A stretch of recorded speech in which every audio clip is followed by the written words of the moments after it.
கொங்கு நாட்டை சேர்ந்த வணிகர்கள் சிலர் சேர நாட்டில் மிளகு, இலவங்கம், கிராம்பு ஆகியவற்றை வாங்கி மூட்டைகளாக கட்டி பொதி மாடுகளில் ஏற்றிக்கொண்டு விற்பனை செய்வதற்காக சென்றனர்.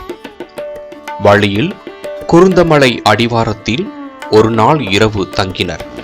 அப்போது அவர்களிடம் வந்த சிறுவன் ஒருவன், இவை என்ன மூட்டைகள் என்று கேட்க, சிறுவன்தானே என்ற அலட்சியத்தால் தவிட்டு மூட்டைகள் என்றனர் வியாபாரிகள்.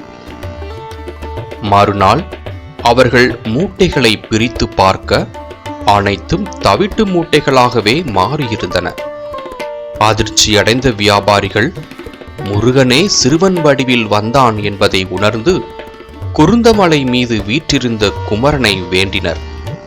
உடனே அந்த மூட்டைகள் அனைத்தும் மிளகு, இலவங்கம், கிராம்பு மூட்டைகளாக மாறின. இப்படி வியாபாரிகளை சோதித்த குமரன் குருந்தமலை மீது குழந்தை வேலாயுத சுவாமியாக குடிகொண்டுள்ளார்.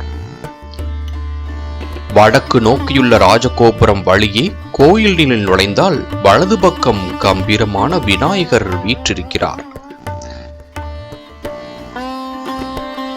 மலையில் கோயிலை சுற்றியும் அடிவாரத்திலும் பல சுனைகள் உள்ளன. இவை அனைத்தும் நலம் தரும் தீர்த்தங்களாக பயன்படுகின்றன.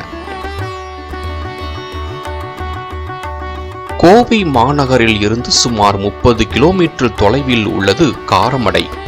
இங்கிருந்து மேற்கே வெள்ளியங்காடு செல்லும் வழியில் உள்ளது புங்கம்பாளையம். இங்கிருந்து வடக்கே 2 கிலோமீட்டர் தொலைவில் உள்ளது குழந்தை வேலாயுத சுவாமி கோவில். தவிட்டு மூட்டைகளாக மாற்றி திருவிளையாடல் நடத்திய குமரனை வழிபட்டால் நமது துன்பங்களும் தவிடுபொடியாகுமென்றோ.